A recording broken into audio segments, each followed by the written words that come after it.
Un istituto scolastico su due nel veneziano è sotto reggenza.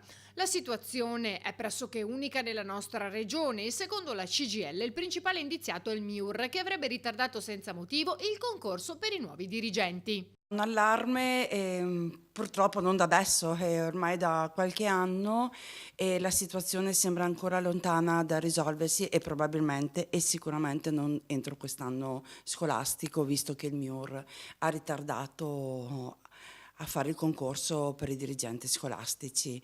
Hanno appena finito le selezioni, adesso vediamo, speriamo insomma che almeno si concluda per l'anno scolastico 19-20.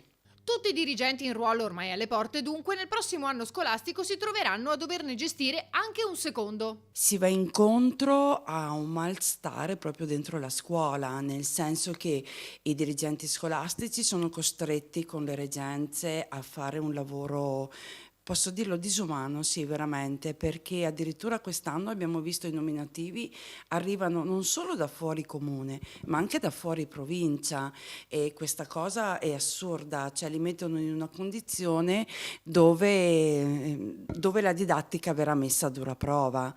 Oltretutto, mi permetto di dire che oltre ai dirigenti scolastici, chi ci rimette è proprio il personale amministrativo, in primis i DSGA, i direttori dei servizi generali amministrativi, che anche loro a sua volta sono in reggenza, perché i concorsi sono fermi dal 2003, non vengono fatti i concorsi.